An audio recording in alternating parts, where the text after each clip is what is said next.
ಓಂ ಶಾಂತಿ. ಜ್ಯೋತಿರ್ಲಿಂಗಂ ಶಿವ ಪರಮಾತ್ಮ. ಓಂ ನಮಃ ಶಿವಾಯ. ವಾಣಿ ಡೇಟು 25/10/2025 ಪ್ರಾತಃ ಮುರಳಿ. ಓಂ ಶಾಂತಿ. ಬಾಪ್ ದಾದಾ ಮಧುಬನ. ಮಧುರ ಮಕ್ಕಳೇ, ಸಂಗಮ ಯುಗದಲ್ಲಿಯೇ ನೀವು ಆತ್ಮ ಅಭಿಮಾನಿಯಾಗುವ ಪರಿಶ್ರಮ ಪಡಬೇಕಾಗಿದೆ. ಸತ್ಯಯುಗ ಅಥವಾ ಕಲಿಯುಗದಲ್ಲಿ ಈ ಪರಿಶ್ರಮವಿರುವುದಿಲ್ಲ. ಪ್ರಶ್ನೆ: ಶ್ರೀಕೃಷ್ಣನ ಹೆಸರು ಅವರ ತಂದೆ ತಾಯಿಗಿಂತಲೂ ಹೆಚ್ಚು ಪ್ರಸಿದ್ಧವಾಗಿದೆ, ಏಕೆ? ಉತ್ತರ: ಏಕೆಂದರೆ ಶ್ರೀಕೃಷ್ಣನಿಗಿಂತ ಮೊದಲು ಯಾರದೆಲ್ಲ ಜನ್ಮವಾಗುವುದು, ಆ ಜನ್ಮವು ಯೋಗ ಬಲದಿಂದ ಆಗಿರುವುದಿಲ್ಲ. ಕೃಷ್ಣನ ತಂದೆ ತಾಯಿಯು ಯೋಗ ಬಲದಿಂದ ಜನ್ಮ ತೆಗೆದುಕೊಂಡಿಲ್ಲ. ಎರಡನೇದು, ಪೂರ್ಣ ಕರ್ಮಾತೀತ ಸ್ಥಿತಿಯನ್ನು ಹೊಂದಿದವರು ರಾಧೆ ಕೃಷ್ಣರೇ ಆಗಿದ್ದಾರೆ. ಅವರೇ ಸದ್ಗತಿಯನ್ನು ಪಡೆಯುತ್ತಾರೆ. ಯಾವಾಗ ಎಲ್ಲ ಪಾಪಾತ್ಮರು ಸಮಾಪ್ತಿಯಾಗುವರೋ ಆಗ ಪಾವನ ಹೊಸ ಪ್ರಪಂಚದಲ್ಲಿ ಶ್ರೀಕೃಷ್ಣನ ಜನ್ಮವಾಗುತ್ತದೆ. ಅದನ್ನೇ ವೈಕುಂಠವೆಂದು ಹೇಳಲಾಗುತ್ತದೆ. ಮೂರನೇದ್ದು, ಸಂಗಮಯುಗದಲ್ಲಿ ಶ್ರೀಕೃಷ್ಣನ ಆತ್ಮವು ಎಲ್ಲರಿಗಿಂತ ಅಧಿಕ ಪುರುಷಾರ್ಥ ಮಾಡುತ್ತಾರೆ. ಆದ್ದರಿಂದ ಶ್ರೀಕೃಷ್ಣನ ಹೆಸರು ಪ್ರಸಿದ್ಧವಾಗಿದೆ. ಓಂ ಶಾಂತಿ. ಮಧುರಾತಿ ಮಧುರ ಆತ್ಮಿಕ ಮಕ್ಕಳಿಗೆ ಆತ್ಮಿಕ ತಂದೆಯು ತಿಳಿಸುತ್ತಾರೆ, 5000 ವರ್ಷಗಳ ನಂತರ ಒಂದೇ ಬಾರಿ ತಂದೆಯು ಬಂದು ಮಕ್ಕಳಿಗೆ ಓದಿಸುತ್ತಾರೆ. ನಾವು ಪತಿತರನ್ನು ಬಂದು ಪಾವನ ಮಾಡಿ ಎಂದು ಕರೆಯುತ್ತೇವೆ. ಆದ್ದರಿಂದಲೇ ಇದು ಪತಿತ ಪ್ರಪಂಚ ಎಂಬುದು ಸಿದ್ಧವಾಗುತ್ತದೆ. ಹೊಸ ಪ್ರಪಂಚ, ಪಾವನ ಪ್ರಪಂಚವಿತ್ತು. ಹೊಸ ಮನೆಯು ಅತಿ ಸುಂದರವಾಗಿರುತ್ತದೆ. ಹಳೆಯದು ಎಲ್ಲವೂ ಕಿತ್ತು ಹೋಗಿರುತ್ತದೆ. ಮಳೆ ಬಂದರೂ ಸಹ ಬೀಳುತ್ತದೆ. ನೀವು ಮಕ್ಕಳು ಈಗ ತಿಳಿದುಕೊಂಡಿದ್ದೀರಿ, ತಂದೆಯು ಹೊಸ ಪ್ರಪಂಚವನ್ನು ಮಾಡಲು ಬಂದಿದ್ದಾರೆ. ಈಗ ಓದಿಸುತ್ತಿದ್ದಾರೆ, ಮತ್ತು 5000 ವರ್ಷಗಳ ನಂತರ ಓದಿಸುತ್ತಾರೆ. ಹೀಗೆ ಎಂದು ಯಾವುದೇ ಸಾಧು ಸಂತ ಮೊದಲಾದವರು ತಮ್ಮ ಅನುಯಾಯಿಗಳಿಗೆ ಓದಿಸುವುದಿಲ್ಲ. ಅವರಿಗೆ ಇದು ತಿಳಿದೇ ಇಲ್ಲ. ಆಟದ ಬಗ್ಗೆಯೂ ತಿಳಿದಿಲ್ಲ, ಏಕೆಂದರೆ ನಿವೃತ್ತಿ ಮಾರ್ಗದವರಾಗಿದ್ದಾರೆ. ತಂದೆ ವಿನಃ ಯಾರೂ ಸೃಷ್ಟಿಯ ಆದಿ ಮಧ್ಯ ಅಂತ್ಯದ ರಹಸ್ಯವನ್ನು ತಿಳಿಸುವುದಿಲ್ಲ. ಆತ್ಮ ಅಭಿಮಾನಿಯಾಗುವುದರಲ್ಲಿಯೇ ಮಕ್ಕಳಿಗೆ ಪರಿಶ್ರಮವಾಗುತ್ತದೆ. ಅರ್ಧಕಲ್ಪದಲ್ಲಿ ನೀವೆಂದೂ ಆತ್ಮ ಅಭಿಮಾನಿಯಾಗಿಲ್ಲ. ಈಗ ತಂದೆಯು ತಿಳಿಸುತ್ತಾರೆ, ತಮ್ಮನ್ನು ಆತ್ಮನೆಂದು ತಿಳಿಯಿರಿ. ಆತ್ಮ ಸೋ ಪರಮಾತ್ಮ ಎಂದಲ್ಲ, ತಮ್ಮನ್ನು ಆತ್ಮನೆಂದು ತಿಳಿದು ಪರಂಪಿತ ಪರಮಾತ್ಮ ಶಿವನನ್ನು ನೆನಪು ಮಾಡಬೇಕಾಗಿದೆ. ನೆನಪಿನ ಯಾತ್ರೆ ಮುಖ್ಯವಾಗಿದೆ. ಯಾವುದರಿಂದ ನೀವು ಪತಿತರಿಂದ ಪಾವನರಾಗುತ್ತೀರಿ, ಇದರಲ್ಲಿ ಯಾವುದೇ ಸ್ಥೂಲ ಮಾತಿಲ್ಲ. ಇಲ್ಲಿ ಯಾವುದೇ ಮೂಗು, ಕಿವಿ ಇತ್ಯಾದಿಗಳನ್ನು ಮುಚ್ಚಿ ಕುಳಿತುಕೊಳ್ಳುವಂತಿಲ್ಲ. ಮೂಲ ಮಾತಾಗಿದೆ, ತನ್ನನ್ನು ಆತ್ಮನೆಂದು ತಿಳಿದು ತಂದೆಯನ್ನು ನೆನಪು ಮಾಡಿ. ನೀವು ಅರ್ಧಕಲ್ಪದಿಂದ ದೇಹಾಭಿಮಾನದಲ್ಲಿ ಸಿಕ್ಕಿ ಹಾಕಿಕೊಂಡಿದ್ದೀರಿ. ಮೊದಲು ತನ್ನನ್ನು ಆತ್ಮನೆಂದು ತಿಳಿದಾಗಲೇ ತಂದೆಯನ್ನು ನೆನಪು ಮಾಡಬಲ್ಲಿರಿ. ಭಕ್ತಿ ಮಾರ್ಗದಲ್ಲಿ ಬಾಬಾ ಬಾಬಾ ಎಂದು ಹೇಳುತ್ತಾ ಬರುತ್ತಾರೆ. ಮಕ್ಕಳಿಗೆ ತಿಳಿದಿದೆ, ಸತ್ಯುಗದಲ್ಲಿ ಲೌಕಿಕ ತಂದೆಯೊಬ್ಬರೇ ಇರುತ್ತಾರೆ. ಅಲ್ಲಿ ಪಾರಲೌಕಿಕ ತಂದೆಯನ್ನು ನೆನಪು ಮಾಡುವುದಿಲ್ಲ, ಏಕೆಂದರೆ ಸುಖವಿರುತ್ತದೆ. ಭಕ್ತಿ ಮಾರ್ಗದಲ್ಲಿ ಮತ್ತೆ 2 ತಂದೆಯರಾಗುತ್ತಾರೆ, ಲೌಕಿಕ ಮತ್ತು ಪಾರಲೌಕಿಕ. ದುಃಖದಲ್ಲಿ ಎಲ್ಲರೂ ಪಾರಲೌಕಿಕ ತಂದೆಯನ್ನು ನೆನಪು ಮಾಡುತ್ತಾರೆ. ಸತ್ಯಯುಗದಲ್ಲಿ ಭಕ್ತಿ ಇರುವುದಿಲ್ಲ. ಅಲ್ಲಂತೂ ಜ್ಞಾನದ ಪ್ರಾರಬ್ಧವಿರುತ್ತದೆ, ಜ್ಞಾನವಿರುವುದಿಲ್ಲ. ಈ ಸಮಯದ ಜ್ಞಾನದ ಪ್ರಾರಬ್ಧವು ಸಿಗುತ್ತದೆ. ತಂದೆಯಂತೂ ಒಂದೇ ಬಾರಿ ಬರುತ್ತಾರೆ. ಅರ್ಧಕಲ್ಪ ಬೇಹದ್ದಿನ ತಂದೆಯ ಸುಖದ ಆಸ್ತಿ ಇರುತ್ತದೆ. ನಂತರ ಲೌಕಿಕ ತಂದೆಯಿಂದ ಅಲ್ಪಕಾಲದ ಆಸ್ತಿಯೂ ಸಿಗುತ್ತದೆ. ಇದನ್ನು ಮನುಷ್ಯರು ತಿಳಿಸಲು ಸಾಧ್ಯವಿಲ್ಲ. 5000 ವರ್ಷಗಳಲ್ಲಿ ಈ ಸಂಗಮಯುಗದಲ್ಲಿ ಒಂದೇ ಬಾರಿ ತಂದೆಯು ಬರುತ್ತಾರೆ. ಯಾವಾಗ ಕಲಿಯುಗದ ಅಂತ್ಯ, ಸತ್ಯುಗದ ಆದಿಯ ಸಂಗಮವಾಗುವುದು, ಆಗಲೇ ತಂದೆಗೆ ಪುನಃ ಹೊಸ ಪ್ರಪಂಚವನ್ನು ಸ್ಥಾಪನೆ ಮಾಡಲು ಬರುತ್ತಾರೆ. ಹೊಸ ಪ್ರಪಂಚದಲ್ಲಿ ಈ ಲಕ್ಷ್ಮೀ ನಾರಾಯಣರ ರಾಜ್ಯವಿತ್ತು. ನಂತರ ತ್ರೇತಾದಲ್ಲಿ ರಾಮ ರಾಜ್ಯವಿತ್ತು. ಬಾಕಿ ದೇವತೆಗಳು ಮೊದಲಾದವರ ಯಾವ ಇಷ್ಟೊಂದು ಚಿತ್ರಗಳನ್ನು ಮಾಡಿದ್ದಾರೋ ಇವೆಲ್ಲ ಭಕ್ತಿ ಮಾರ್ಗದ ಸಾಮಗ್ರಿಗಳಾಗಿವೆ. ತಂದೆಯು ತಿಳಿಸುತ್ತಾರೆ, ಇದೆಲ್ಲವನ್ನು ಮರೆತು ಹೋಗಿ ಈಗ ತಮ್ಮ ಮನೆಯನ್ನು ಮತ್ತು ಹೊಸ ಪ್ರಪಂಚವನ್ನು ನೆನಪು ಮಾಡಿ. ಜ್ಞಾನ ಮಾರ್ಗವು ತಿಳುವಳಿಕೆಯ ಮಾರ್ಗವಾಗಿದೆ. ಇದರಿಂದ ನೀವು 21 ಜನ್ಮಗಳಿಗೆ ಬುದ್ಧಿವಂತರಾಗಿ ಬಿಡುತ್ತೀರಿ. ಯಾವುದೇ ದುಃಖವಿರುವುದಿಲ್ಲ. ಸತ್ಯುಗದಲ್ಲೆಂದು ನಮಗೆ ಶಾಂತಿ ಬೇಕೆಂದು ಹೇಳುವುದಿಲ್ಲ. ಬೇಡುವುದಕ್ಕಿಂತಲೂ ಸಾಯುವುದು ಲೇಸು ಎಂದು ಹೇಳಲಾಗುತ್ತದೆ ಅಲ್ಲವೇ? ತಂದೆಯು ನಿಮ್ಮನ್ನು ಇಷ್ಟು ಸಾಹುಕಾರರನ್ನಾಗಿ ಮಾಡುತ್ತಾರೆ. ದೇವತೆಗಳಿಗೆ ಭಗವಂತನಿಂದ ಯಾವುದೇ ವಸ್ತುವನ್ನು ಬೇಡುವ ಅವಶ್ಯಕತೆಯೇ ಇರುವುದಿಲ್ಲ. ಇಲ್ಲಂತೂ ಆಶೀರ್ವಾದವನ್ನು ಬೇಡುತ್ತಾರಲ್ಲವೇ? ಪೋಪ ಮೊದಲಾದವರು ಬಂದರೆ ಆಶೀರ್ವಾದಗಳನ್ನು ತೆಗೆದುಕೊಳ್ಳಲು ಎಷ್ಟೊಂದು ಮಂದಿ ಹೋಗುತ್ತಾರೆ. ಪೋಪರು ಎಷ್ಟೊಂದು ಮಂದಿಯ ವಿವಾಹವನ್ನು ಮಾಡಿಸುತ್ತಾರೆ. ತಂದೆಯು ಈ ಕೆಲಸವನ್ನು ಮಾಡುವುದಿಲ್ಲ. ಭಕ್ತಿ ಮಾರ್ಗದಲ್ಲಿ ಯಾವುದು ಕಳೆದು ಹೋಗಿದೆಯೋ ಅದು ಈಗ ನಡೆಯುತ್ತಿದೆ. ಇದು ಈಗ ಪುನಃ ಪುನರಾವರ್ತನೆ ಆಗುತ್ತಿದೆ. ದಿನ ಪ್ರತಿದಿನ ಭಾರತವು ಎಷ್ಟು ಅವನತಿಯಾಗುತ್ತಾ ಬಂದಿದೆ. ಈಗ ನೀವು ಸಂಗಮಯುಗದಲ್ಲಿದ್ದೀರಿ. ಉಳಿದವರೆಲ್ಲರೂ ಕಲಿಯುಗಿ ಮನುಷ್ಯರಾಗಿದ್ದಾರೆ.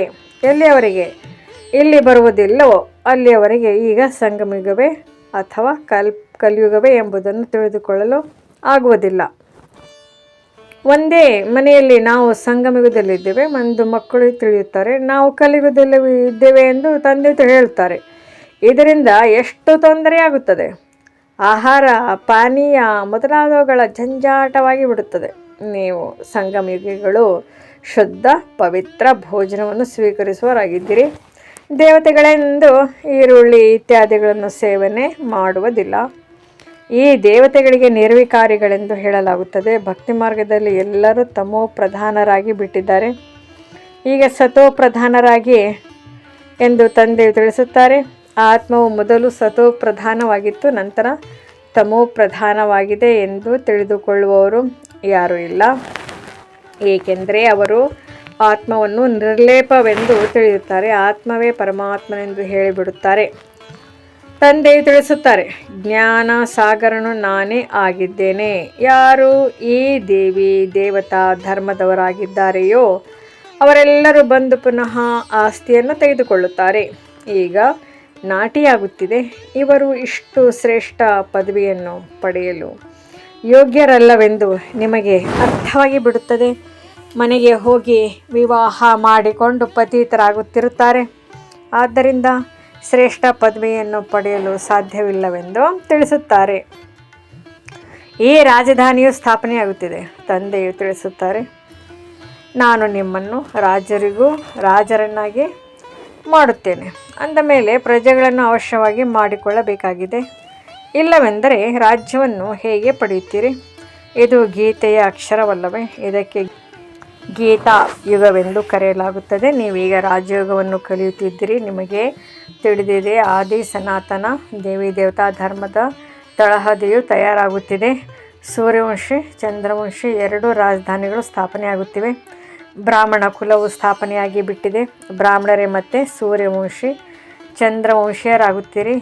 ಯಾರು ಚೆನ್ನಾಗಿ ಪರಿಶ್ರಮ ಪಡುವರೋ ಅವರು ಸೂರ್ಯವಂಶಿಗಳಾಗುತ್ತಾರೆ. ಅನ್ಯ ಧರ್ಮದವರು ಯಾರೆಲ್ಲ ಬರುವರೋ ತಮ್ಮ ಧರ್ಮ ಸ್ಥಾಪನೆ ಮಾಡುವುದಕ್ಕಾಗಿಯೇ ಬರುತ್ತಾರೆ. ಅವರ ಹಿಂದೆ ಆ ಧರ್ಮದ ಆತ್ಮಗಳು ಬರುತ್ತಾ ಇರುತ್ತಾರೆ.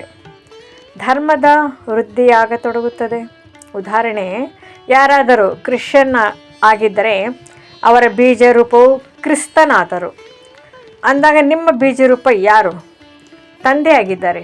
ಏಕೆಂದರೆ ತಂದೆ ಬಂದು ಬ್ರಹ್ಮರವರ ಮೂಲಕ ಸ್ವರ್ಗದ ಸ್ಥಾಪನೆ ಮಾಡುತ್ತಾರೆ. ಬ್ರಹ್ಮನಿಗೆ ಪ್ರಜಾಪಿತನೆಂದು ಹೇಳಲಾಗಿದೆ, ಆದರೆ ರಚಯಿತನೆಂದು ಹೇಳುವುದಿಲ್ಲ. ಇವರ ಮೂಲಕ ಮಕ್ಕಳನ್ನು ದತ್ತು ಮಾಡಿಕೊಳ್ಳಲಾಗುತ್ತದೆ. ಬ್ರಹ್ಮನನ್ನು ಸಹ ತಂದೆಯು ರಚನೆ ಮಾಡುತ್ತಾರಲ್ಲವೇ? ತಂದೆಯು ಬಂದು ಇವರನ್ನು ರಚಿಸುತ್ತಾರೆ, ಅರ್ಥಾತ್ ದತ್ತು ಮಾಡಿಕೊಳ್ಳುತ್ತಾರೆ. ನೀವು ನನ್ನ ಮಕ್ಕಳಾಗಿದ್ದೀರಿ ಎಂದು ಶಿವ ತಂದೆ ಹೇಳುತ್ತಾರೆ. ನೀವು ನನ್ನ ಸಾಕಾರಿ ಮಕ್ಕಳಾಗಿದ್ದೀರಿ ಎಂದು ಬ್ರಹ್ಮ ತಂದೆಯು ಹೇಳುತ್ತಾರೆ. ನೀವೀಗ ಪತೀತರಾಗಿದ್ದೀರಿ, ಈಗ ಮತ್ತೆ ಬ್ರಾಹ್ಮಣರಾಗಿದ್ದೀರಿ. ಈ ಸಂಗಮಯುಗದಲ್ಲಿಯೇ ನೀವು ಪುರುಷೋತ್ತಮ ದೇವಿ ದೇವತೆಗಳಾಗುವ ಪರಿಶ್ರಮ ಪಡುತ್ತೀರಿ. ದೇವತೆಗಳು ಮತ್ತು ಶೂದ್ರರು ಪರಿಶ್ರಮ ಪಡಬೇಕಾಗುವುದಿಲ್ಲ. ನೀವು ಬ್ರಾಹ್ಮಣರೇ ದೇವತೆಗಳಾಗಲು ಪರಿಶ್ರಮ ಪಡಬೇಕಾಗುತ್ತದೆ. ತಂದೆಯು ಸಂಗಮದಲ್ಲಿಯೇ ಬರುತ್ತಾರೆ. ಇದು ಬಹಳ ಚಿಕ್ಕದಾದ ಯುಗವಾಗಿದೆ. ಆದ್ದರಿಂದ ಇದಕ್ಕೆ ಲೀಪ್ ಯುಗವೆಂದು ಹೇಳಲಾಗುತ್ತದೆ. ಇದನ್ನು ಯಾರೂ ತಿಳಿದುಕೊಂಡಿಲ್ಲ. ತಂದೆಗೂ ಸಹ ಪರಿಶ್ರಮವಾಗುತ್ತದೆ. ಕೂಡಲೇ ಹೊಸ ಪ್ರಪಂಚವನ್ನು ಬಿಡುವುದಿಲ್ಲ. ನೀವು ದೇವತೆಗಳಾಗುವುದರಲ್ಲಿಯೇ ಸಮಯ ಹಿಡಿಸುತ್ತದೆ. ಯಾರು ಒಳ್ಳೆಯ ಕರ್ಮ ಮಾಡುವರೋ ಅವರು ಒಳ್ಳೆಯ ಕುಲದಲ್ಲಿ ಜನ್ಮ ಪಡೆಯುತ್ತಾರೆ. ನೀವೀಗ ನಂಬರ್ ಬಾರ್ ಪುರುಷಾರ್ಥದ ಅನುಸಾರ ಪಾವನರು ಆಗುತ್ತಿದ್ದೀರಿ. ಆತ್ಮವೇ ಆಗುತ್ತದೆ.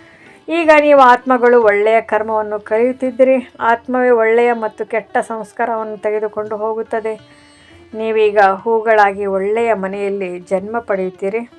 ಇಲ್ಲಿ ಯಾರು ಒಳ್ಳೆಯ ಪುರುಷಾರ್ಥ ಮಾಡುವರೋ ಅವರು ಅವಶ್ಯವಾಗಿ ಒಳ್ಳೆಯ ಕುಲದಲ್ಲಿ ಜನ್ಮ ಪಡೆಯುತ್ತಾರೆ. ನಂಬರ್ ವಾರಂತೂ ಇದ್ದಾರಲ್ಲವೇ? ಎಂತೆಂತಹ ಕರ್ಮ ಮಾಡುತ್ತಾರೆಯೋ ಅಂತಹ ಜನ್ಮ ಪಡೆಯುತ್ತಾರೆ. ಯಾವಾಗ ಕೆಟ್ಟ ಕರ್ಮ ಮಾಡುವವರು ಸಂಪೂರ್ಣ ಸಮಾಪ್ತಿಯಾಗುವರೋ ಆಗ ಎಲ್ಲವೂ ಸ್ವಚ್ಛವಾಗಿ ಸ್ವರ್ಗ ಸ್ಥಾಪನೆ ಆಗುತ್ತದೆ. ಏನೆಲ್ಲವೂ ತಮೋ ಪ್ರಧಾನತೆ ಇದೆಯೋ ಎಲ್ಲವೂ ಸಮಾಪ್ತಿಯಾಗುತ್ತದೆ. ಮತ್ತು ಹೊಸ ದೇವತೆಗಳ ಆಗಮನವು ಆರಂಭವಾಗುತ್ತದೆ. ಯಾವಾಗ ಭ್ರಷ್ಟಾಚಾರಿಗಳೆಲ್ಲರೂ ಸಮಾಪ್ತಿಯಾಗುವರೋ ಆಗ ಕೃಷ್ಣನ ಜನ್ಮವಾಗುತ್ತದೆ. ಅಲ್ಲಿಯವರೆಗೆ ಅದಲು ಬದಲಾಗುತ್ತಿರುತ್ತದೆ. ಯಾವಾಗ ಯಾರು ಪತಿತರಿರುವುದಿಲ್ಲವೋ ಆಗ ಕೃಷ್ಣನು ಬರುವನು. ಅಲ್ಲಿಯವರೆಗೆ ನೀವು ಬರುತ್ತಾ ಇರುತ್ತೀರಿ. ಕೃಷ್ಣನನ್ನು ಆಹ್ವಾನ ಮಾಡುವ ತಂದೆ ತಾಯಿಯು ಮೊದಲೇ ಬೇಕಲ್ಲವೇ? ನಂತರ ಎಲ್ಲರೂ ಒಳ್ಳೊಳ್ಳೆಯವರು ಬೇಕಲ್ಲವೇ? ಮತ್ತು ಎಲ್ಲರೂ ಒಳ್ಳೆಯವರ ಇರುತ್ತಾರೆ, ಉಳಿದವರೆಲ್ಲರೂ ಹೊರಟು ಹೋಗುತ್ತಾರೆ. ಆಗಲೇ ಅದಕ್ಕೆ ಸ್ವರ್ಗವೆಂದು ಹೇಳಲಾಗುವುದು. ನೀವು ಕೃಷ್ಣನನ್ನು ಆಹ್ವಾನ ಮಾಡುವವರಿರುತ್ತೀರಿ. ಭಲೆ ನಿಮ್ಮ ಜನ್ಮವು ಪತಿತವಾಗಿರುವುದು, ಏಕೆಂದರೆ ರಾವಣ ರಾಜ್ಯವಲ್ಲವೇ? ಶುದ್ಧ ಜನ್ಮವಂತೂ ಆಗಲು ಸಾಧ್ಯವಿಲ್ಲ. ಮೊಟ್ಟ ಮೊದಲಿಗೆ ಕೃಷ್ಣನದು ಪವಿತ್ರ ಜನ್ಮವಾಗುತ್ತದೆ. ಅದರ ನಂತರ ಹೊಸ ಪ್ರಪಂಚ ವೈಕುಂಠವೆಂದು ಕರೆಯಲಾಗುತ್ತದೆ. ಕೃಷ್ಣನ ಸಂಪೂರ್ಣ ಪವಿತ್ರ ಹೊಸ ಪ್ರಪಂಚದಲ್ಲಿ ಬರುತ್ತಾನೆ. ರಾವಣ ಸಂಪ್ರದಾಯವು ಸಂಪೂರ್ಣ ಸಮಾಪ್ತಿಯಾಗಿ ಬಿಡುತ್ತದೆ. ಕೃಷ್ಣನ ಹೆಸರು ಅವನ ತಂದೆ ತಾಯಿಗಿಂತಲೂ ಬಹಳ ಪ್ರಸಿದ್ಧವಾಗಿದೆ. ಕೃಷ್ಣನ ತಂದೆ ತಾಯಿಗಳ ಹೆಸರು ಅಷ್ಟು ಪ್ರಸಿದ್ಧವಾಗಿರುವುದಿಲ್ಲ. ಕೃಷ್ಣನಿಗಿಂತ ಮೊದಲು ಯಾರು ಜನ್ಮವಾಗುತ್ತದೆಯೋ ಅವರದು ಯೋಗ ಬಲದಿಂದ ಜನ್ಮವಾಯಿತೆಂದು ಹೇಳುವುದಿಲ್ಲ. ಕೃಷ್ಣನ ತಂದೆ ತಾಯಿಗಳು ಸಹ ಯೋಗ ಬಲದಿಂದ ಜನ್ಮವಾಗಿದ್ದರೆ ಅವರ ಹೆಸರು ಸಹ ಪ್ರಸಿದ್ಧವಾಗುತ್ತಿತ್ತು. ಇದರಿಂದಲೇ ಎಷ್ಟು ಪುರುಷಾರ್ಥವನ್ನು ಕೃಷ್ಣನು ಮಾಡಿದನೋ ಅಷ್ಟು ಅವನ ತಂದೆ ತಾಯಿಯು ಮಾಡಿಲ್ಲವೆಂದು ಸಿದ್ಧವಾಗುತ್ತದೆ. ಇವೆಲ್ಲ ಮಾತುಗಳನ್ನು ಮುಂದೆ ಹೋದಂತೆ ನೀವು ತಿಳಿದುಕೊಳ್ಳುತ್ತಾ ಹೋಗುವಿರಿ. ಪೂರ್ಣ ಕರ್ಮಾತೀತ ಸ್ಥಿತಿಯವರು ರಾಧೆ ಕೃಷ್ಣರೇ ಆಗಿದ್ದಾರೆ. ಅವರೇ ಸದ್ಗತಿಯಲ್ಲಿ ಬರುತ್ತಾರೆ. ಪಾಪಾತ್ಮರೆಲ್ಲರೂ ಸಮಾಪ್ತಿಯಾಗುತ್ತಾರೆ. ಆಗ ಇವರ ಜನ್ಮವಾಗುತ್ತದೆ. ನಂತರ ಅದನ್ನು ಪಾವನ ಪ್ರಪಂಚವೆಂದು ಹೇಳುತ್ತಾರೆ. ಆದ್ದರಿಂದ ಕೃಷ್ಣನ ಹೆಸರು ಪ್ರಸಿದ್ಧವಾಗಿದೆ. ಅವರ ತಂದೆ ತಾಯಿಯದು ಅಷ್ಟೊಂದಿಲ್ಲ. ಬಹಳ ಸಾಕ್ಷಾತ್ಕಾರಗಳಾಗುತ್ತವೆ. ಇನ್ನೂ ಸಮಯವಿದೆ. ನಾವು ಈ ರೀತಿ ಆಗಲು ಓದುತ್ತಿದ್ದೇವೆ ಎಂದು ನೀವು ಯಾರಿಗೆ ಬೇಕಾದರೂ ತಿಳಿಸಬಹುದು. ವಿಶ್ವದಲ್ಲಿ ಇವರ ರಾಜ್ಯವು ಈಗ ಸ್ಥಾಪನೆಯಾಗುತ್ತಿದೆ. ನಮಗಾಗಿ ಹೊಸ ಪ್ರಪಂಚವು ಬೇಕು. ಈಗ ನಿಮಗೆ ದೈವಿ ಸಂಪ್ರದಾಯದವರೆಂದು ಹೇಳುವುದಿಲ್ಲ. ನೀವು ಬ್ರಾಹ್ಮಣ ಸಂಪ್ರದಾಯದವರಾಗಿರುತ್ತೀರಿ. ದೇವತೆಗಳಾಗಿರಿದ್ದೀರಿ.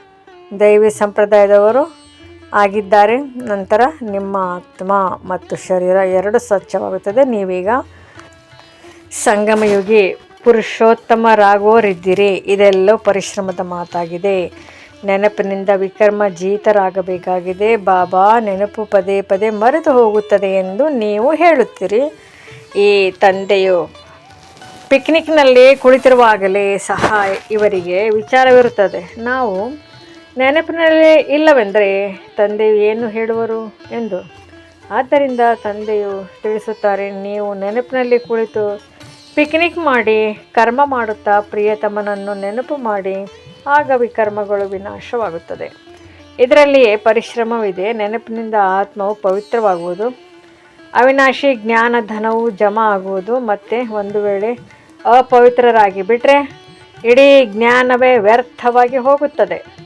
ಪವಿತ್ರತೆಯೇ ಮುಖ್ಯವಾಗಿದೆ. ತಂದೆಯು ಒಳ್ಳೊಳ್ಳೆಯ ಮಾತುಗಳನ್ನು ತಿಳಿಸುತ್ತಾರೆ. ಈ ಸೃಷ್ಟಿಯು ಆದಿ ಮಧ್ಯ ಅಂತ್ಯದ ಜ್ಞಾನವು ಮತ್ಯಾರಲ್ಲಿಯೂ ಇಲ್ಲ. ಅನ್ಯ ಯಾವುದೇ ಸತ್ಸಂಗಗಳಲ್ಲಿ ಇವೆಯೋ ಅವೆಲ್ಲವೂ ಭಕ್ತಿ ಮಾರ್ಗದಾಗಿದೆ. ತಂದೆ ತಿಳಿಸುತ್ತಾರೆ, ವಾಸ್ತವದಲ್ಲಿ ಪ್ರವೃತ್ತಿ ಮಾರ್ಗದವರೇ ಮಾಡಬೇಕಾಗಿದೆ. ನಿಮ್ಮಲ್ಲಿ ಎಷ್ಟೊಂದು ಶಕ್ತಿ ಇರುತ್ತದೆ. ಮನೆಯಲ್ಲಿ ಕುಳಿತಿದ್ದಂತೆ ನಿಮಗೆ ಸುಖವು ಪ್ರಾಪ್ತಿಯಾಗುತ್ತದೆ. ಸರ್ವಶಕ್ತಿವಂತ ತಂದೆಯಿಂದ ನೀವು ಇಷ್ಟು ಶಕ್ತಿಯನ್ನು ತೆಗೆದುಕೊಳ್ಳುತ್ತೀರಿ. ಸನ್ಯಾಸಿಗಳಲ್ಲಿಯೂ ಮೊದಲು ಶಕ್ತಿ ಇತ್ತು. ಅರಣ್ಯದಲ್ಲಿರುತ್ತಿದ್ದರು. ಈಗಂತೂ ಎಷ್ಟು ದೊಡ್ಡ ದೊಡ್ಡ ಮನೆಗಳನ್ನು ಕಟ್ಟಿಕೊಂಡಿರುತ್ತಾರೆ. ಈಗ ಆ ಶಕ್ತಿ ಇರುವುದಿಲ್ಲ. ಹೇಗೆ ನಿಮ್ಮಲ್ಲಿಯೂ ಸಹ ಮೊದಲು ಸುಖದ ಶಕ್ತಿ ಇರುತ್ತದೆ, ನಂತರ ಮಾಯವಾಗಿ ಬಿಡುತ್ತದೆ, ಹಾಗೆ ಅವರಲ್ಲಿಯೂ ಮೊದಲು ಶಾಂತಿಯ ಶಕ್ತಿ ಇತ್ತು, ಈಗ ಅದು ಉಳಿದಿಲ್ಲ. ಮೊದಲಾದವರು ನಾವು ರಚಯಿತ ಮತ್ತು ರಚನೆಯನ್ನು ತಿಳಿದುಕೊಂಡಿಲ್ಲವೆಂದು ಸಾಧು ಸನ್ಯಾಸಿಗಳು ಸತ್ಯವನ್ನು ಹೇಳುತ್ತಿದ್ದರು. ಈಗಂತೂ ತಮ್ಮನ್ನೇ ಶಿವೋಹಂ, ನಾನೇ ಭಗವಂತನೆಂದು ಹೇಳಿಕೊಂಡು ಕುಳಿತುಕೊಂಡಿದ್ದಾರೆ. ತಂದೆ ತಿಳಿಸುತ್ತಾರೆ, ಇಡೀ ವೃಕ್ಷವು ತಮೋ ಪ್ರಧಾನವಾಗಿದೆ, ಆದ್ದರಿಂದ ಸಾಧುಗಳು ಮುಂತಾದವರ ಉದ್ಧಾರ ಮಾಡಲು ಬರುತ್ತೇನೆ. ಈ ಪ್ರಪಂಚವೇ ಬದಲಾಗಿದೆ, ಎಲ್ಲ ಆತ್ಮಗಳು ಹಿಂತಿರುಗಿ ಹೋಗುತ್ತಾರೆ. ನಾವು ಆತ್ಮರಲ್ಲಿ ಅವಿನಾಶಿ ಪಾತ್ರವು ತುಂಬಲ್ಪಟ್ಟಿದೆ, ಅದನ್ನು ಪುನಃ ಪುನರಾವರ್ತಿಸುತ್ತೇವೆ ಎಂಬ ಜ್ಞಾನವಿರುವವರು ಯಾರೊಬ್ಬರೂ ಇಲ್ಲ. ಆತ್ಮವು ಇಷ್ಟು ಸೂಕ್ಷ್ಮವಾಗಿದೆ, ಇದರಲ್ಲಿ ಅವಿನಾಶಿ ಪಾತ್ರವು ತುಂಬಿದೆ, ಅದೆಂದೂ ವಿನಾಶವಾಗುವುದಿಲ್ಲ. ಇದರಲ್ಲಿ ಬುದ್ಧಿಯು ಬಹಳ ಪವಿತ್ರವಿರಬೇಕು. ಯಾವಾಗ ನೆನಪಿನ ಯಾತ್ರೆಯಲ್ಲಿ ಮಸ್ತರಾಗಿರುವಿರಿ ಆಗಲೇ ಪವಿತ್ರರಾಗುತ್ತೀರಿ. ಪರಿಶ್ರಮವಿಲ್ಲದೆ ಪದವಿ ಸಿಗುವುದಿಲ್ಲ. ಆದ್ದರಿಂದಲೇ ಏರಿದರೆ ವೈಕುಂಠ ರಸ, ಬಿದ್ದರೆ ಚಕನಾಚೂರ್ ಎಂದು ಗಾಯನವಿದೆ.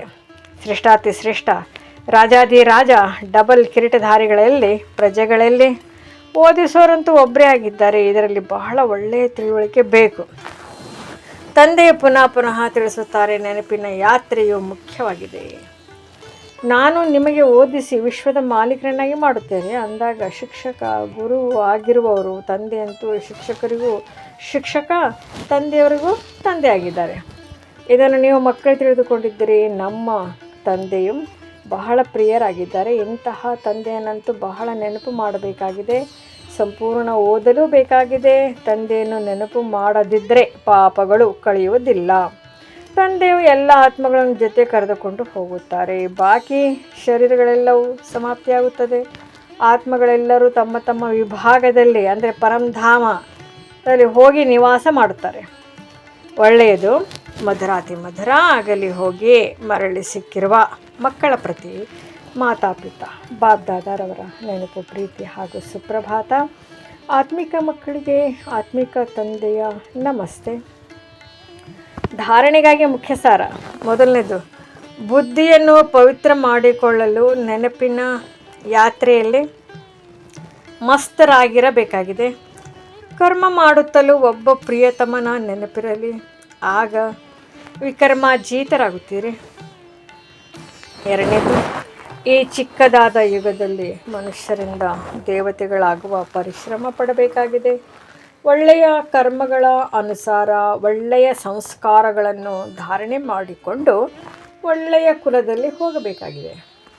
ವರದಾನ: ತಮ್ಮ ಆತ್ಮೀಯ ಲೈಟ್ನ ಮೂಲಕ ವಾಯುಮಂಡಲವನ್ನು ಪರಿವರ್ತನೆ ಮಾಡುವ ಸೇವೆ ಮಾಡುವಂತಹ ಸಹಜ ಸಫಲತಾ ಮೂರ್ತಿ ಭವ. ಹೇಗೆ ಸಾಕಾರ ಸೃಷ್ಟಿಯಲ್ಲಿ ಯಾವ ಬಣ್ಣದ ಲೈಟ್ ಅನ್ನು ಬೆಳಗಿಸುವರೋ ಅದೇ ವಾತಾವರಣವಾಗಿ ಬಿಡುವುದು. ಒಂದು ವೇಳೆ ಹಸಿರು ಬಣ್ಣದ ಲೈಟ್ ಬೆಳಗಿಸಿದಲ್ಲಿ 4 ಕಡೆ ಅದೇ ಪ್ರಕಾಶ ಹರಡಿಬಿಡುತ್ತದೆ. ಕೆಂಪು ಬಣ್ಣದ ಲೈಟ್ ಹಾಕಿದಲ್ಲಿ ಯೋಗದ ವಾಯುಮಂಡಲವಾಗಿ ಬಿಡುತ್ತದೆ. ಯಾವಾಗ ಸ್ಥೂಲ ಲೈಟ್ ವಾಯುಮಂಡಲವನ್ನೇ ಪರಿವರ್ತನೆ ಮಾಡುತ್ತೆ ಅಂದಮೇಲೆ ನೀವು ಲೈಟ್ ಹೌಸ್ ಸಹ ಪವಿತ್ರತೆಯ ಲೈಟ್ ಅಥವಾ ಸುಖದ ಲೈಟ್ನಿಂದ ವಾಯುಮಂಡಲ ಪರಿವರ್ತನೆ ಮಾಡುವಂತಹ ಸೇವೆ ಮಾಡಿ, ಆಗ ಸಫಲತಾ ಮೂರ್ತಿಗಳಾಗಿ ಬಿಡುವಿರಿ. ಸ್ಥೂಲ ಲೈಟ್ ಕಣ್ಣುಗಳಿಂದ ಕಾಣುವುದು, ಆತ್ಮೀಯ ಲೈಟ್ ಅನುಭವದಿಂದ ತಿಳಿಯುವಿರಿ. ಸ್ಲೋಗನ್: ವ್ಯರ್ಥ ಮಾತುಗಳಲ್ಲಿ ಸಮಯ ಮತ್ತು ಸಂಕಲ್ಪಗಳನ್ನು ಕಳೆಯುವುದು, ಇದು ಸಹ ಅಪವಿತ್ರತೆಯಾಗಿದೆ. ಅವ್ಯಕ್ತ ಸೂಚನೆ: ಸ್ವಯಂನ ಮತ್ತು ಸರ್ವರ ಪ್ರತಿ ಮನಸಾ ಮೂಲಕ ಯೋಗದ ಶಕ್ತಿಗಳ ಪ್ರಯೋಗ ಮಾಡಿ. ಯಾವುದೇ ಖಜಾನೆಯನ್ನು ಕಡಿಮೆ ಖರ್ಚು ಮಾಡಿ ಅಧಿಕ ಪ್ರಾಪ್ತಿ ಮಾಡಿಕೊಳ್ಳುವುದು ಇದೇ ಯೋಗದ ಪ್ರಯೋಗವಾಗಿದೆ. ಪರಿಶ್ರಮ ಕಡಿಮೆ, ಸಫಲತೆ ಹೆಚ್ಚು. ಈ ವಿಧಿಯಿಂದ ಪ್ರಯೋಗ ಮಾಡಿ. ಹೇಗೆ ಸಮಯ ಅಥವಾ ಸಂಕಲ್ಪ ಶ್ರೇಷ್ಠ ಖಜಾನೆಯಾಗಿದೆ. ಸಂಕಲ್ಪ ಕಡಿಮೆಗಿಂತ ಕಡಿಮೆ ಖರ್ಚು ಆಗಲಿ, ಆದರೆ ಪ್ರಾಪ್ತಿ ಹೆಚ್ಚಾಗಲಿ.